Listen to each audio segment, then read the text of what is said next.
This border exists because someone drew a straight line without ever seeing Africa. If Africa's borders look strange, it's because they were never designed to make sense. Many of them were drawn on paper, thousands of miles away, by people who had never set foot on the continent. Today, Africa has more than 50 countries, but many of their borders cut straight through deserts, rivers, villages, and ethnic groups. They ignore geography, culture, and language entirely. These lines were drawn for control, not to reflect the people who live there. In 1884, European powers met in Berlin for the Berlin Conference, where they divided Africa among themselves. No African leaders were invited. No local knowledge was consulted. Decisions were made using maps and rulers, often completed in weeks. Entire regions were handed from one European power to another with a signature, without asking anyone who actually lived there. That is why many African borders are unnaturally straight. Some follow lines of latitude or longitude rather than rivers or mountains. Others cut through deserts or across lakes. Maps were used as a tool of power, not as a guide for communities. The consequences were immediate. Entire ethnic groups were split across different countries.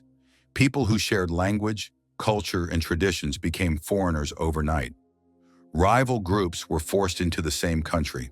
The artificial borders created a new reality for millions, ignoring history, culture, and geography. For example, the Yu people were divided between Ghana and Togo. The Somali people were split across Somalia, Ethiopia, and Kenya. The Maasai live in both Kenya and Tanzania. These divisions often placed communities under separate governments, legal systems, and colonial authorities, creating tensions that continue today. Some borders defy logic. Libya and Egypt share a border that runs straight through the desert for hundreds of miles. Botswana and Zambia are separated by the Zambezi River, with only a tiny strip of land connecting them. These borders were drawn without knowledge of the land and with no consideration of the people living there.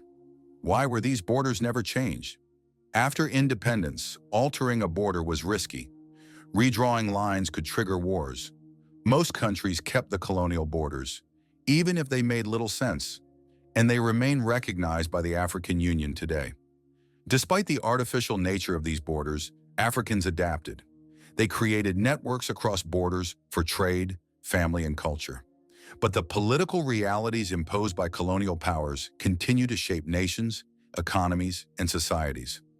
Straight-line borders aren't unique to Africa, but Africa provides some of the clearest examples of what happens when borders are imposed without regard for people or geography.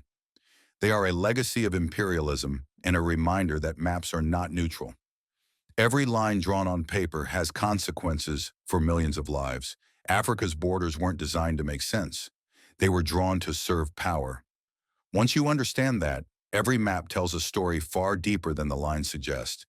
The shapes of countries, the paths of rivers, and even the divisions between neighbors all carry the weight of history and human influence.